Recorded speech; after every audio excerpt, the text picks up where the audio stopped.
என்னாச்சு அவருக்கு? ஒன்றும் இல்லை மேடம், உள்ள ட்ரீட்மெண்ட் நடந்துட்டு இருக்கு. மேடம் ப்ளீஸ் அழாதீங்க. ரொம்ப நல்ல மனுஷன், அவருக்கு எப்படி இல்லை ஆகணும். ஐயோ நீங்க ஒன்றும் கவலைப்படாதீங்க, அவருக்கு ஒன்றும் ஆகாது. டாக்டர் தான் ட்ரீட்மெண்ட் பண்ணிக்கிட்டு இருக்காருல்ல.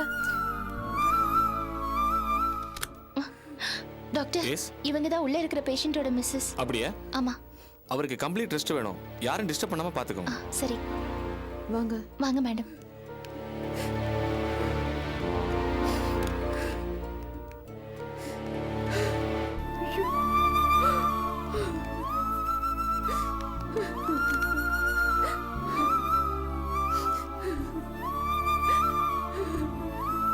மேடம் அழாதீங்க ப்ளீஸ். நான் என்ன பண்ணுவேன் அபி? ஏற்கனவே ஒரு தடவை அட்டாக் வந்திருக்கு, உனக்கு ஞாபகம் இருக்குல்ல? அப்பவே டாக்டர் சொன்னார் எதுக்காகவும் ஸ்ட்ரெயின் பண்ணக்கூடாது. ஆனா இப்ப பாரு. மேடம் அழாதீங்க, அவருக்கு ஒன்றும் ஆகாது.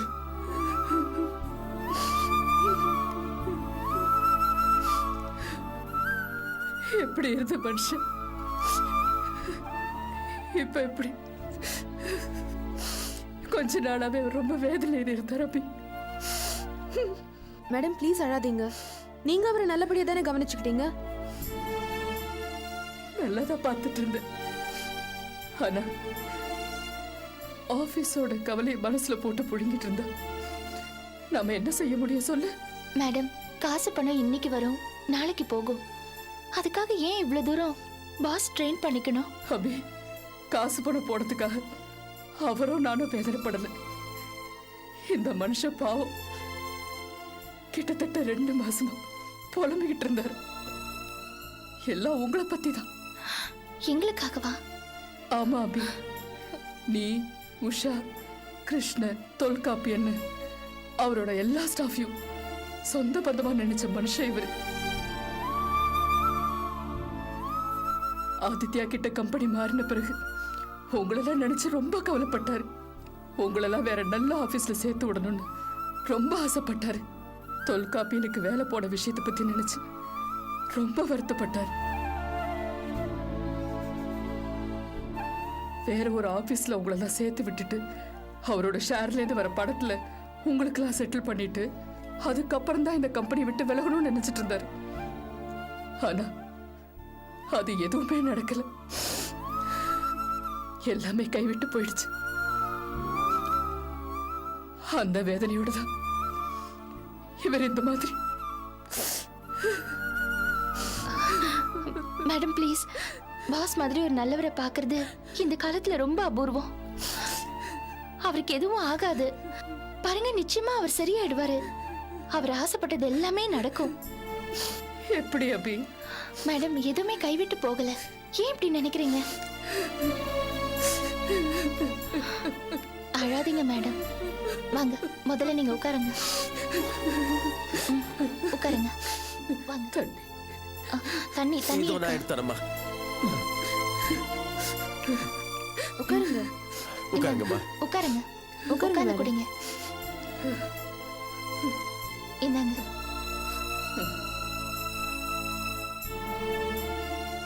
கொஞ்சம் வெளியே வாங்க. வா. கொடுங்கம்மா.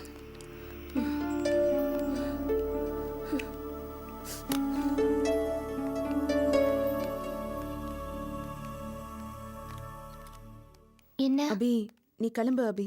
நானா? ஆமா நீ கிளம்பு, நாங்க பாத்துக்கிறோம். என்ன நீ இப்படி ஒரு சூழ்நிலையில நான் எப்படி போக முடியும்? அபி சொன்னா புரிஞ்சுக்கோ. அபி உனக்காக வீட்ல எல்லாரும் வெயிட் பண்ணிட்டு இருப்பாங்க. சாரியும் மேடமையும் நானும் கிருஷ்ணன் சாரும் பாத்துக்கிறோம். நீ கிளம்பு. ஏய் கொஞ்ச நேரம் இங்க இருந்துட்டு போறேன். இல்ல நீ கிளம்பு. சரி நீ தீபாவளி செலவுக்கு என்ன பண்ண போற? உனக்கு ஆபீஸ்ல இருந்து எந்த செட்டில்மெண்ட்டும் கொடுக்க முடியாதுன்னு சொல்லிட்டாங்க.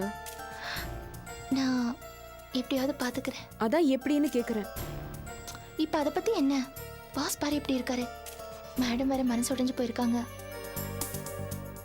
சரி நீ அவங்கள பாத்துக்கோ, நான் எப்படியாவது ஏற்பாடு பண்ணிக்கிறேன். நான் கிளம்புறேன். சரி.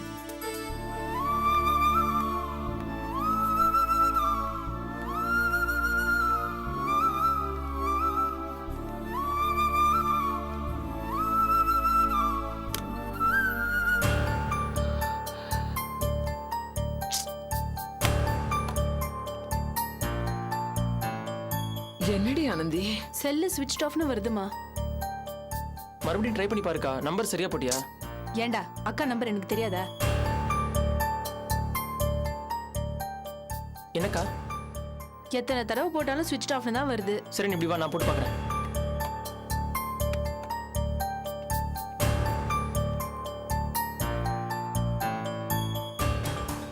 என்ன? ஆஃப் பண்ணி தான் இருக்கு. நான் தான் சொன்னேன்ல. என்னடி ஆனந்தி? என்னென்னமா பண்ண சொல்ற? அக்கா போன் ஆஃப் பண்ணி வச்சிருக்கு. ஏண்டி இவ இப்படி பண்றா? ஒருவேளை ஏதாவது மீட்டிங்ல இருக்கும். அவ்வளவு தூரம் படிச்சு படிச்சு சொல்லியும் ஏன் தான் இப்படி லேட் பண்றாளோ? கொஞ்சம் கூட பொறுப்பு இல்லாம நடந்துக்கிறா. அதாம்மா எனக்கும் சங்கடமா இருக்கு. நிஜமா அது வேலையில மாட்டிட்டு இருக்கா இல்ல வேணுட்டே இப்படி பண்ணுதான்னு குழப்பமா இருக்கு. இன்னொரு வாட்டி போட்டு பாரு. மா எத்தனை முறை ட்ரை பண்ணாலும் ஸ்விட்ச் ஆஃப் தாம்மா. இப்போ என்னடா பண்றது? என்ன பண்றது? கொஞ்ச நேரம் பொறுமையா வெயிட் பண்ணுவோம். வேற வழி.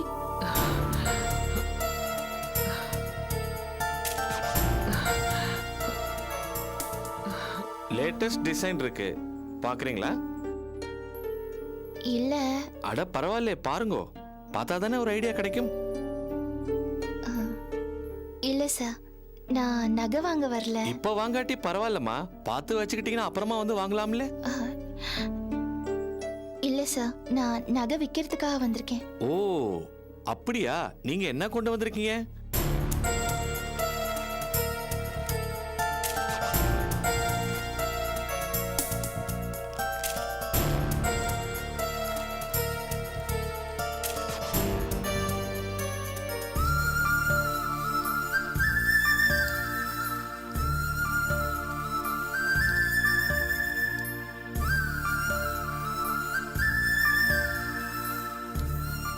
இதையாமா விக்கிறீங்க? ஏன் சார், இதெல்லாம் வாங்க மாட்டீங்களா? தங்கம்மா, நீங்க எது கொடுத்தாலும் வாங்குறதுதாம்மா. ஆனா இந்த மாதிரி தாலியில இருக்கிற குண்டு காசு எல்லாம் யாரும் பொதுவா விக்க மாட்டாங்கம்மா. விக்க கூடாதுன்னு சொல்லுவாங்க, அதான் கேட்டேன்.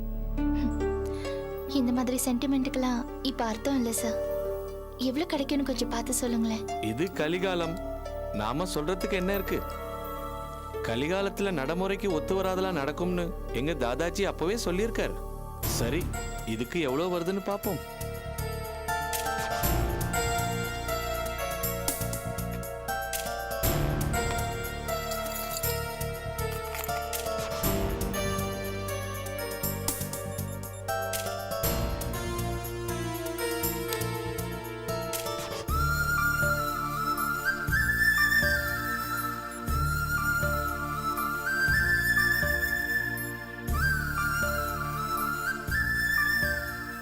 $6,650 கொடுக்கலாமா? ரொம்ப குறைக்காதீங்க சார். இல்லம்மா, பழைய தங்கத்தோட ரேட் என்னவோ அதான் போட்டிருக்கேன். சார், எனக்கு எவ்வளவு நெருக்கடி இருந்தா நான் இதை விற்க வந்திருப்பேன். கொஞ்சம் அனுசரிச்சு பார்த்து கொடுங்க சார். அதுக்குன்னு பொருளோட மதிப்புன்னு ஒன்று இருக்குல்லம்மா. சார், இந்த அளவு எடைக்கு நான் நகை வாங்கினா இப்போ எனக்கு $6,650 தான் பில் வருமா சார்? வராது, கூடத்தான் வரும். கூட வித்தா தானே எனக்கு 4 காசு வரும். சார், ப்ளீஸ் கொஞ்சம் பார்த்து போட்டு கொடுங்க.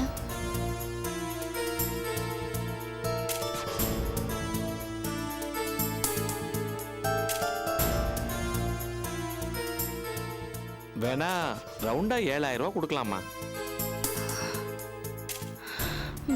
சரி சார், கொடுங்க.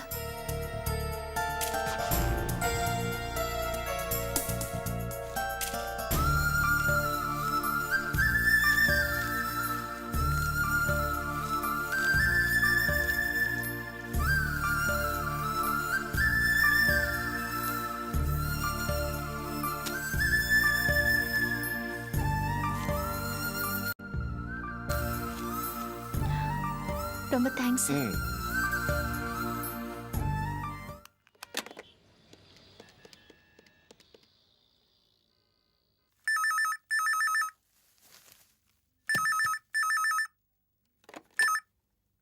ஹலோ ஹலோ அம்மா, நான் தான் ஆர்த்தி பேசுறேன்.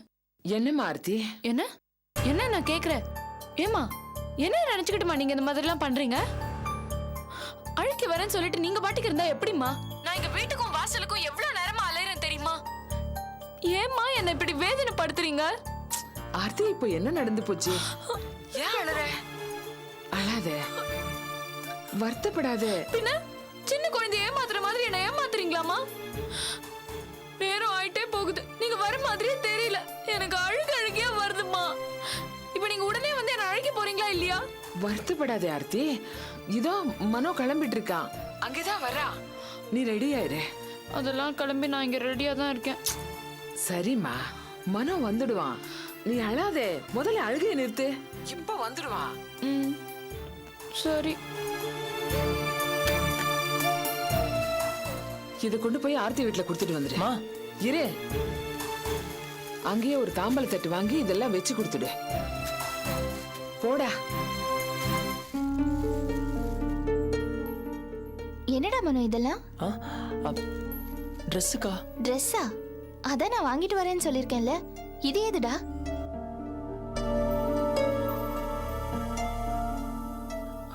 ஆர்த்திக்குக்கா. ஆர்த்திகா? ம். என்னடா சொல்ற? அவனை ஒண்ணு சொல்லாத அபி, நான் தான் அவனை போ சொன்னேன்.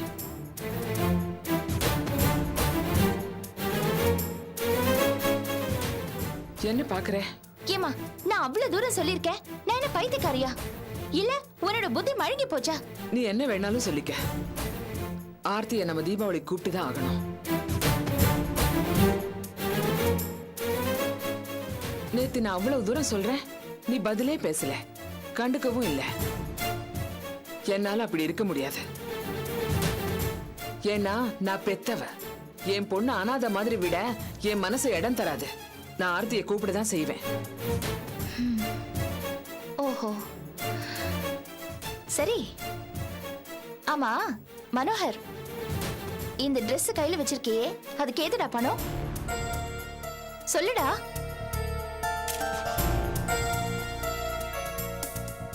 என் வளையல வித்துட்டேன். Very good. ஆனா உன்னா எதையாவது கழட்டுறது, விக்கிறது, இல்லனா அடகு வைக்கிறது, இதுதானே நம்ம வீட்ல வழக்கமா போச்சு. பின்ன என்ன பண்ண சொல்ற? உன் வளையல வித்தத பத்தி எனக்கு எந்த பிரச்சனையும் இல்லம்மா.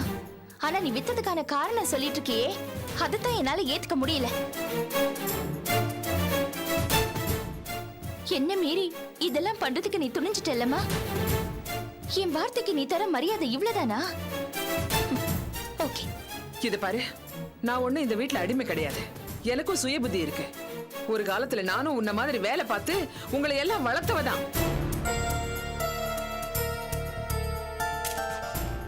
எனக்கு என் பொண்ணுங்களுக்கு நடுவுல பேதம் எல்லாம் கிடையாது. நீயும் என் பொண்ணுதான், ஆர்த்தியும் என் பொண்ணுதான். இந்த தீபாவளிக்கு நான் அவளை கூப்பிட தான் போறேன். தயவு செஞ்சு தடுக்காத.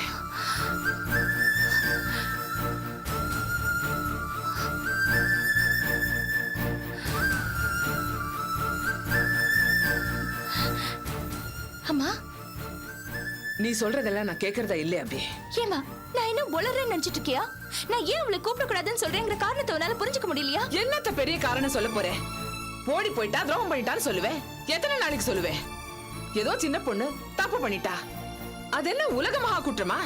அவ பண்ணது கல்யாணம் தானே, கொலையா பண்ணிட்டா. என்னம்மா?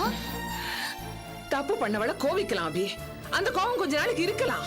ஆனா இப்படி சரிக்கு சரியா போட்டி போடுறது, அவள ஒரு எதிரியா பாக்குறது எதுவுமே நல்லா இல்ல அபி. நீ கஷ்டப்படுற, ஆபீஸ்க்கு போற, சம்பாதிக்கிற, எல்லாம் சரிதான். ஆனா அதை வச்சுக்கிட்டு எல்லாரும் மேலயும் ஆதிக்கம் பண்றது நல்லா இல்ல அபி. ஓஹோ, அப்போ அவ பண்ணது துரோகம் இல்ல. திரும்ப திரும்ப துரோகம் துரோகம்னு சொல்லாதே அபி. என் புருஷன் கூட தான் எனக்கு பெரிய துரோகத்தை பண்ணிட்டு ஓடி போயிட்டாரு. அவருக்கு பிறந்தவங்க தானே நீங்க எல்லாம். நான் என்ன உங்களை எல்லாம் கிணத்துல தூக்கி போட்டு சாகடிச்சிட்டேனா? எல்லாரையும் ஒண்ணு போல வளர்க்கல. அப்படி வளர்த்ததுல ஒண்ணு தப்பு பண்ணிட்டா. அதுக்காக என்ன பண்ண சொல்ற?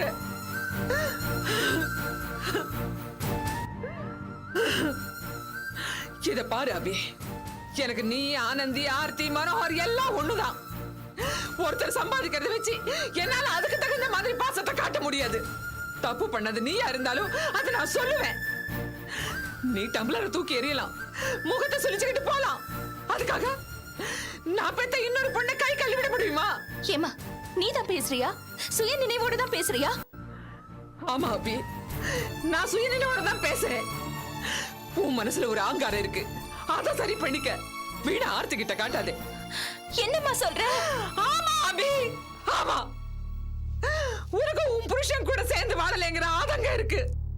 அதான் புருஷனோட சேர்ந்து வாழ்ந்துட்டு இருக்கிற ஆர்த்தி மேல விஷத்தை கக்குற.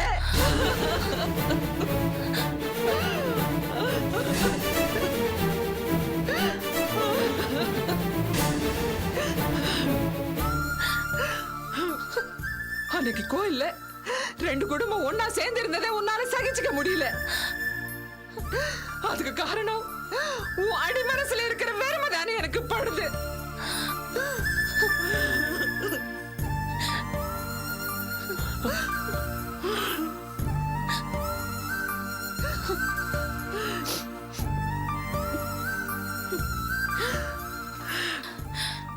மனோகர், அக்கா இந்தா எதுக்குக்கா? தீபாவளி செலவுக்கான பணம் மனோகர். எப்படி வேணாலும் செலவு பண்ணிக்கங்க, யாரை வேணாலும் கூப்பிட்டுக்கங்க. அக்கா